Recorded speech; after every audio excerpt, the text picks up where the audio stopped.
Hello everybody and welcome back to Kerbal Space Program, where last episode we made this monstrosity for our combined Duna lander, and it definitely is a monstrosity. There's no doubt about that. Where's our decoupler at? Right here? Okay, decoupler into heat shield, sure. So we tested this out last episode, and we know that this is completely fine to land on Ike. It should be okay to land on Duna as well. We know that we have the thrust to weight to land on Duna completely powered, so the parachutes are just going to assist that.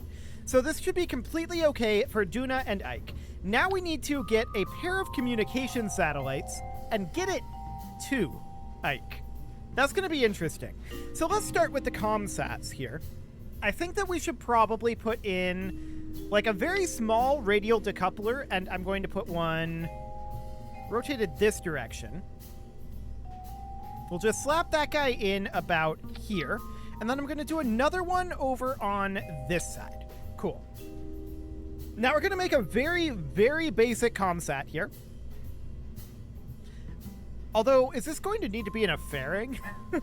That may be possibly necessary. I don't know. This is probably shielded here by this, right? Most likely. It's going to be very weird. We'll see how this thing flies through the atmosphere. I'm not expecting it to be pretty. So for the time being, we're just going to put in a very, very, very small Probodobodyne remote guidance unit. And we're going to plop this guy where exactly? For the time being, we're going to put it out over here. That's the small version? Oh my, that's much larger than I was hoping. Yeah, we'll go for the extra small. Fantastic. So we'll just plop an extra small out over here for now. And then we're going to need a very, very tiny fuel tank. So I'm thinking about going for, let's see, what size of fuel tank do we actually want here? It's going to be like the very smallest that we can get. Not these guys, that's for sure. Mark Zeros, I think it's going to be Oscar Bs. So we go for like an Oscar C liquid fuel tank. That would get attached right here. The extra small remote guidance unit would go here. And then we would put in possibly an Oscar C, or rather an Oscar O hemispherical liquid fuel tank here, just like that. But I don't think we'd actually go for that. We need to put a communication satellite on this, or rather a relay antenna on this. I'd love to go for an RA-100. That seems slightly ridiculous.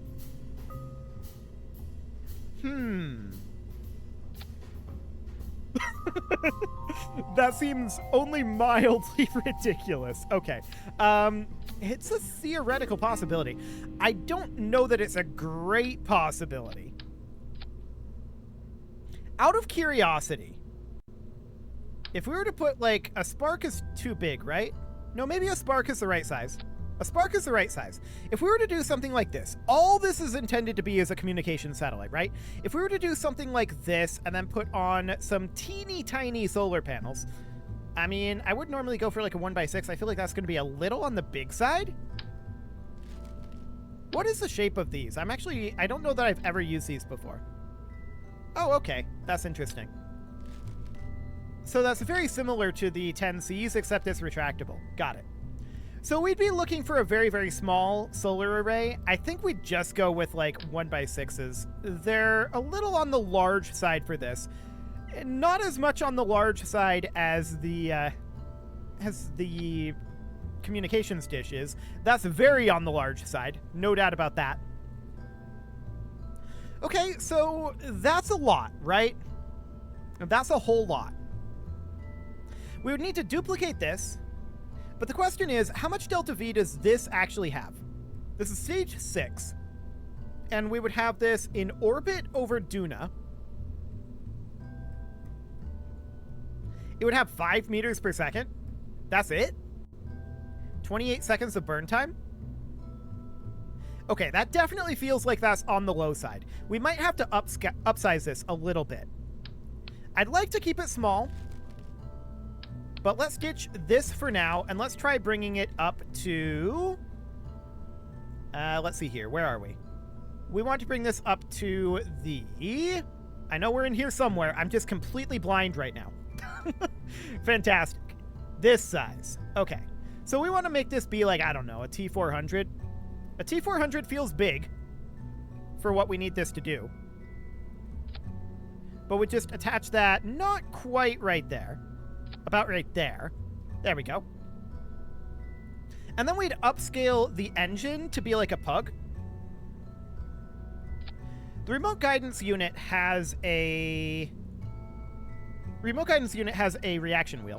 So that should be fine. We would need the small remote guidance unit mounted upside down, and then we put this guy in like this. That's a lot more weight that we'd be carrying. And that will make things a little bit more complex for us, for sure. We would not extend these solar panels until later. We would probably want to include a small battery in this. So just like a 1K battery bank, like that. And then this would be detached once we get there. So this is claiming that it would be 61 meters per second. Does the tank itself need to be flipped? Maybe. Please don't be in symmetry mode.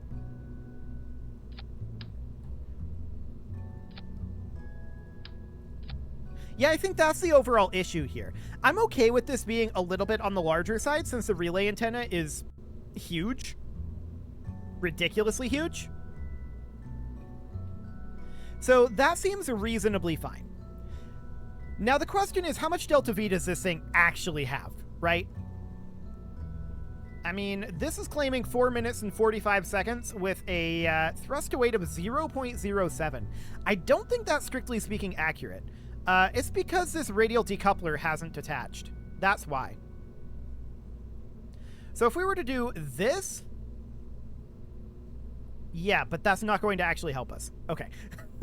We'll have to test it. So what I'm going to do for right now is I'm just going to, for testing purposes, we're going to put in a launch stability enhancer out here so that we're just held off of the ground.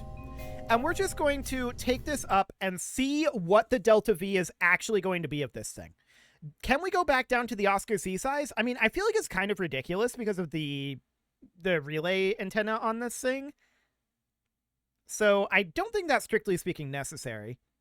I just want to see what the delta V is, and then we'll have the second ComSat be duplicated and put on. So let's put this in orbit around Duna. That's going to be... Why did that open up scatter? Oh, I hit Alt F11 instead of Alt F12. Okay, cool. Let's put this in orbit around Duna here. Set orbit. What's that going to do with these guys? I actually don't know. Apparently it just ditches them. Cool. So now what we're going to do is we're going to decouple this. And we're going to hop out here. And we definitely want to... Oh, wow, 3209. That's pretty overkill. So that's definitely enough fuel to do whatever we want. So yeah, this will work absolutely fine. No problem whatsoever here. How are we doing? Because this is still attached here, right? This radial decoupler. How are we doing for offset thrust? This engine does not gimbal. We do have a reaction wheel in here. Let's see how this is.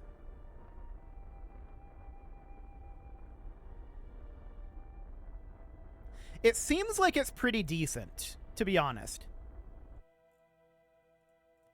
Also, I think that this might be reversed.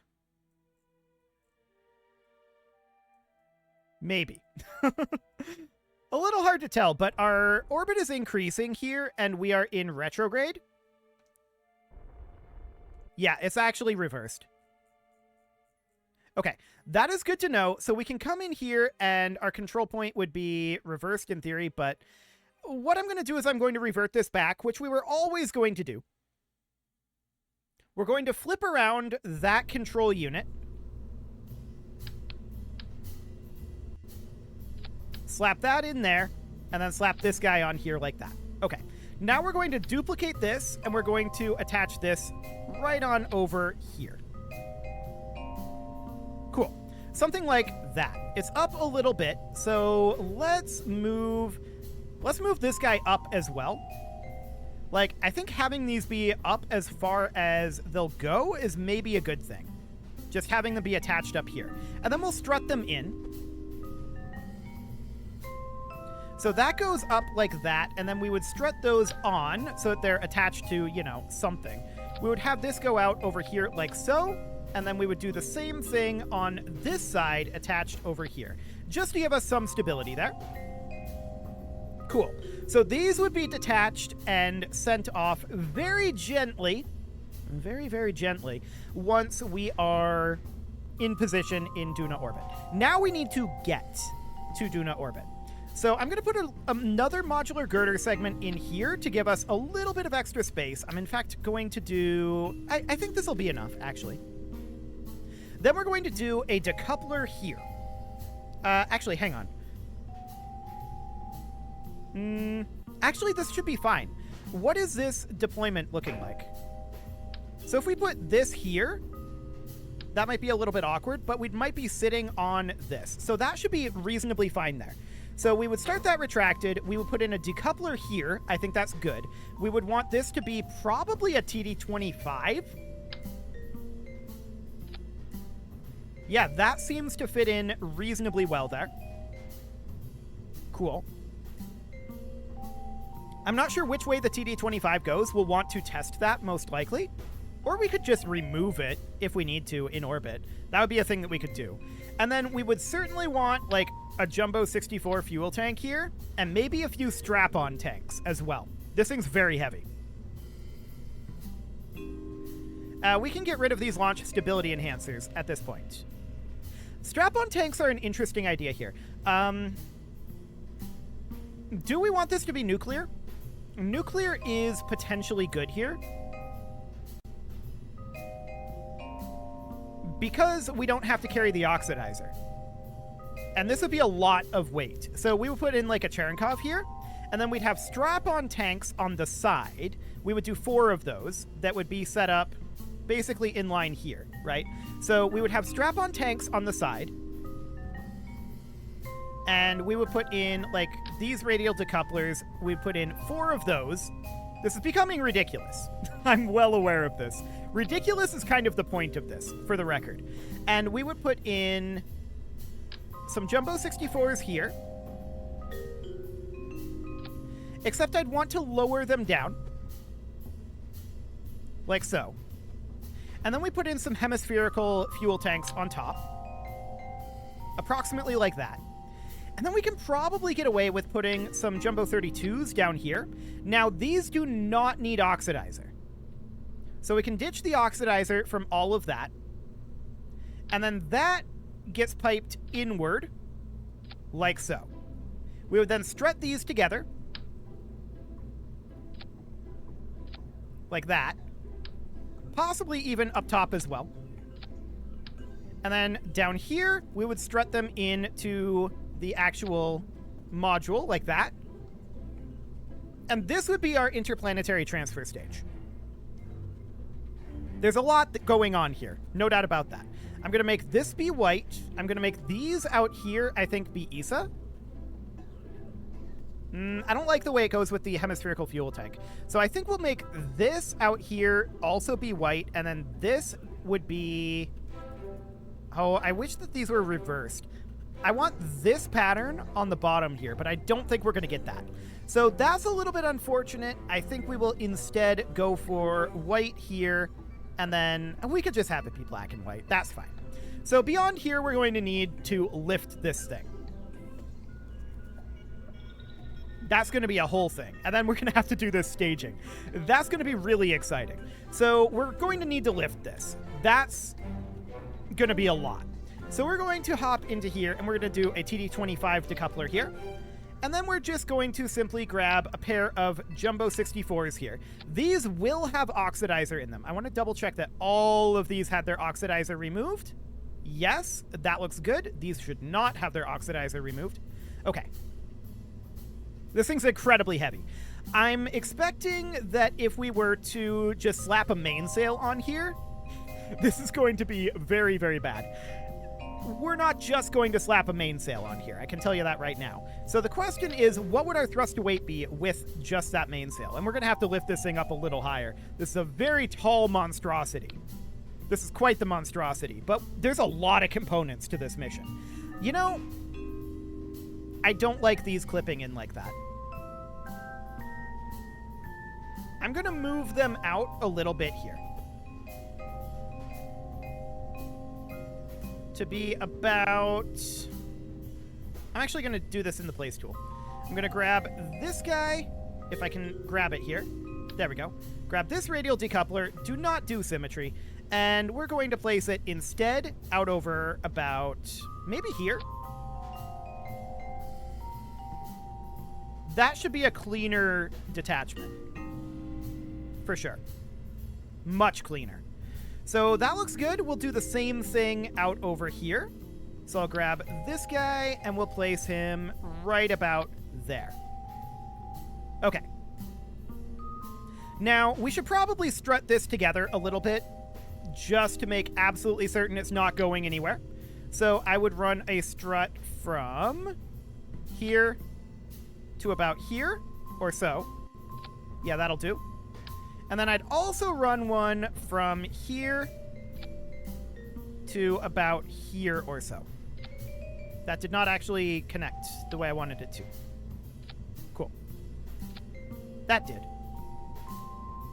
I don't necessarily love what we've got going on with this strut and clipping in there. It's the case on both sides. Maybe we just wouldn't have this one.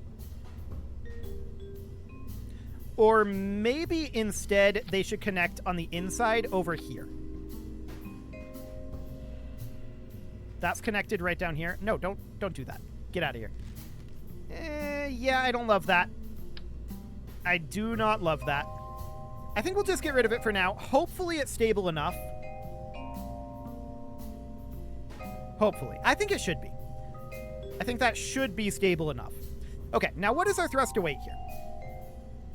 0.4. Okay, I'm not shocked about that one. Not in the slightest. So we're going to need to lift this quite a lot more than this, right? There's a lot of weight here. This is a very, very heavy rocket. We're doing a lot of things with this. So let's put on some decouplers here.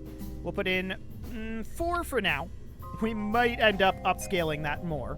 And we'll put on another set of Jumbo 64s. Here we're going to liquid fuel these. Definitely. We are 100% liquid fueling this. Okay, so what is this thrust to weight now? 1.06. That is not enough. We will run some fuel ducts in here for sure, and we will put on hemispherical liquid fuel tanks here. Cool. So we're going to need more power than this to lift it. I'm not shocked about that. How are we going to go about doing it? Well, for now I'm going to strut these together so that they're not going anywhere. And then we'll also strut them in like so. That should be nice and stable. Do we want to have more than 4? Keep in mind, we're getting paid $1 million for this, so we're well under budget at this point. We could theoretically go for 8. This would be only mildly ridiculous. I think that we're really better off with 6, space-wise. So something along the lines of that, although they're a little high, we would move them down to be... Oh, that's not moving what I thought it was moving. Okay, that was moving, I think, this tank. Yeah, I want to move the decoupler here. Where are you at? There you are. Cool. So something kind of like that, so we're sitting on the decoupler. Okay. So, we've got this going on. This is now 1.18. Okay, that's less than I was hoping for. Certainly less than I was hoping for. In theory, it would do the trick. In theory. However, we could onion stage this rather than the asparagus staging that we've got going on here right now.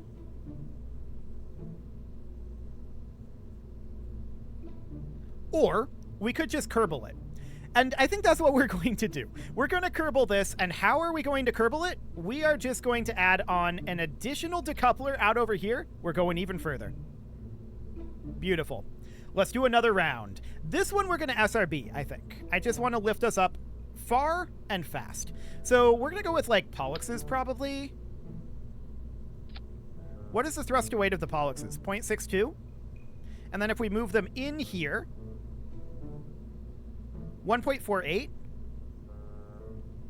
That's getting close, actually. That's really close to what we want it to be. This is a monstrosity, and I have no idea how this is going to fly. This is going to be really, really exciting. Rockamaxes are a little bit big. I think we go for these guys. But we might actually want to upgrade these Pollexes. Make them slightly larger, going for... Let's see here. The Clydesdales. The Clydesdales are definitely bigger. No doubt about that. And we would drop those down to be attached about here. And then these, I believe, do go for the Rockamax size. If we wanted to do hemispherical fuel tanks. Yes. I would drop them down to be about here. And then we'd run our fuel tanks in to consume this fuel first. And then we would strut this all together. We can see that we're over our part limit. I'm not shocked about that. This is a monstrosity. This is perhaps... Okay, I take it back. I was going to say this is the most monstrous thing that I've ever made. It's not. That was the Eve land and return craft. That was the most monstrous thing I've ever made. But this is up there. This is definitely up there. Okay, what are we looking at for that thrust to weight? 1.63. That is ideal. Okay. Obviously, we can't put this out on the pad. We have too many parts. So we need to upgrade our VAB to be able to launch this. Or is that our launch pad? Let's check. It's one or the other, and I have no idea how this thing is going to fly. I'd like to do an ascent through the atmosphere test just to see how it's going to fly. I think it'll be okay. I think. Okay, the launch pad is fully upgraded. It's the VAB that we need to upgrade. Okay, so this is 845. That's going to eat into basically all of our proceeds from this contract when we figure in the cost of the craft. But this should not be considered in that way. We should consider this as spread out over the entire amount, and we've got more than enough cash to handle that. So I'm not considering that part of the budget of this particular craft. This will be absolutely fine. We're still quite profitable here, all things considered. This is very insane. No doubt about it. We're going to have to check our staging, and let's go ahead and do that right now. So all of this fires right away, and then the SRBs fall off. Actually, what is the burn time on each of these? That's something we'll have to check. But the SRBs fall off, and then the internal tanks fall off. Then this detaches, and that should not happen right then. We're going to move that up. Let's see. We've got that engine and these two engines in the same stage. Okay, these two engines are going to need to be kind of in their own stage. They only fire when we actually launch them, right? So they're going to be like way up here. So these four... Okay, we're currently here, right? Our nuclear engine would fire here. So we do something like this. And then our drop tanks are detached. And we continue to go on just this tank at that point. Then these, or that decoupler and that decoupler. Okay, that's exciting. These should really be split out. These guys would go up here and would be combined together here, like that. Okay, so we're here at this point. That detaches. This is our landing stage at Ike. And then our Ike landing stage is detached. So really, we should be firing these engines here. Our Ike stage detaches. Those engines are still firing. And then we ditch our... This should actually never, ever, ever be used. We're not intending to actually get rid of those.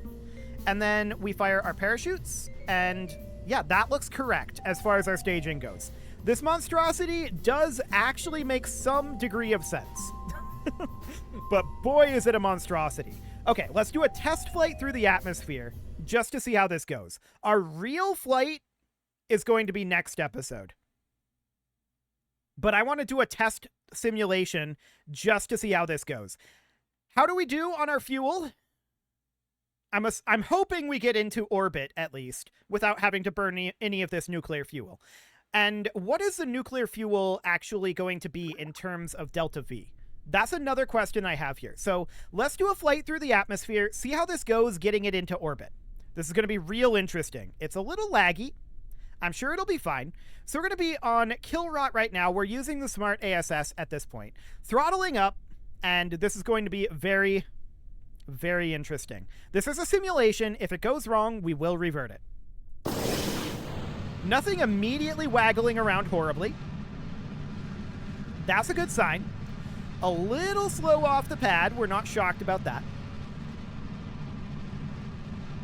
Let's check our fuel flow here. Yes, our fuel flow is correct. Beautiful.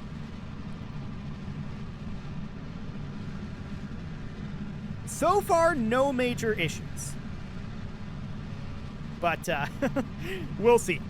We'll see. We need to start getting some... Okay, this thing does not like to turn. That is something that we should probably consider, is that we don't have much in this for RCS.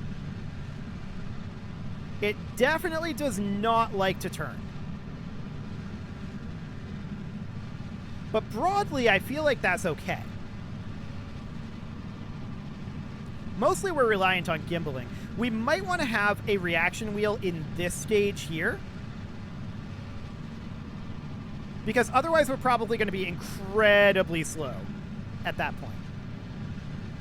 So I'm just kind of hanging out here and watching it continue to turn while yawing entirely the other direction. That's exciting. No doubt about that. We're not moving tremendously quickly. That's for sure.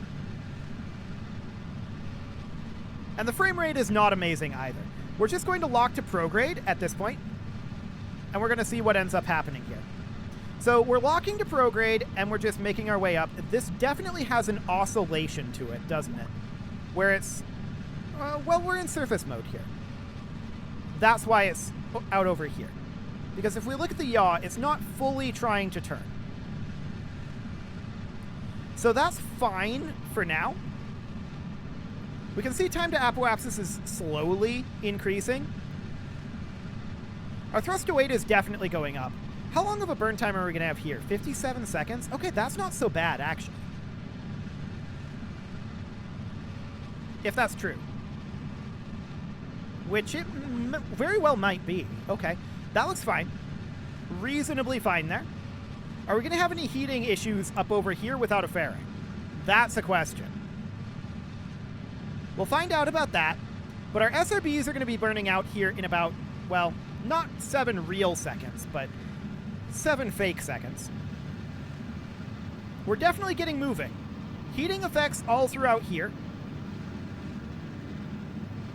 So we're a little aggressive on the gravity turn. That's fine.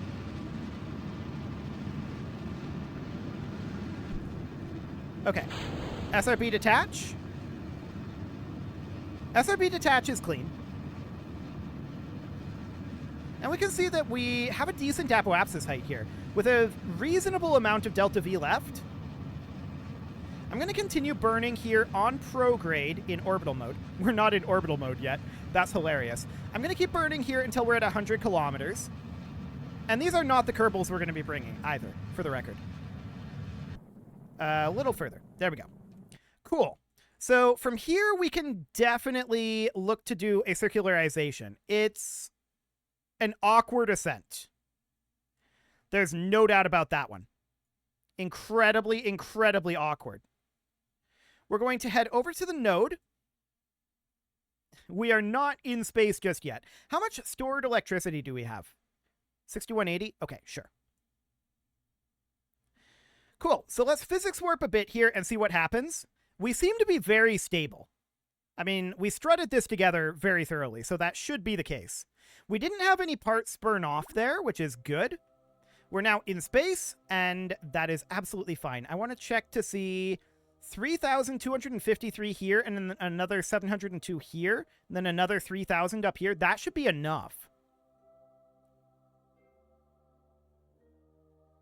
Yeah, that should do the trick. Cool. It seems reasonably fine. So we're just warping through here, and we're going to start our burn in 2, 1, 0. And we really probably should extend at least these Gigantors. Cool. There we go. We're going to be ditching our side boosters here quite soon. They're going to be dry, but we're completely fresh in the center core here. But our thrust to weight is going to be awkward. 0.44. Yeah, that's about what I expected. 0.11 on this. Yeah, it's going to be really, really low thrust to weight. But we look like we've got the Delta V to pull it off. Yeah, this seems doable. Oh, that's really cool. They're all just kind of chilling there. I like it. So the thrust to weight is definitely rough. No doubt about that. But I'm not shocked about that in the slightest. Our thrust to weight will improve a lot over the lifetime of the vehicle as we burn out all of this liquid fuel here, and then as we transition over into this liquid fuel tank and ditch our side tanks. That's going to be a big, big deal. So overall, I would call this a relatively successful test flight. The main issue that I think that we're going to have at this point is one of control wheel. How are we going to do on the reaction control wheel situation once we're no longer under gimbal? So we're going to test that real quick here as soon as we are actually in orbit. We're about to reach orbital velocity right now, and there's sunrise. Beautiful. The frame rate is definitely improving as well as we ditch some of these parts. No doubt about that. Oh, this is a monstrosity, but I kind of love it. I kind of love this monstrosity. As opposed to the one that we took to Eve in that previous series, which I did not love that monstrosity. Okay, we'll call this good. We're actually moving pretty decently. Let's see about going over to normal.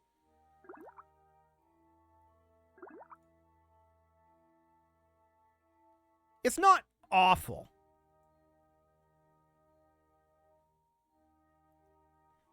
But I do think that we should make one small tweak here. And that tweak is, like I said, that one singular reaction control system right here. So a control wheel, or rather a reaction wheel. And we'll go for, this is a large size? Yeah, a large reaction wheel here. That's the only real change that I think is needed here. Beautiful. So I think we're ready to do this. This is a monstrosity, and I kind of love it. This is an amazing monstrosity. This is perhaps the most Kerbal thing I've ever made. I love it. It is amazing.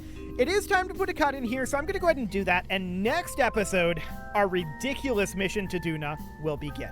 You can leave your offerings to the engagement gods in the form of likes, comments, subscribes, and bell ringings, and a very special thank you to all of the channel members for making this video possible, including ALS Gamer, James, Shadow Wolf, and Lohan80, Rogue Corvid, Kintogan, Andy Magar, Spartan News, Nick Smarty, Dimitri H, Punching the Microphone, Soccerman12 UK, and all the rest. And of course, you. Thank you for watching.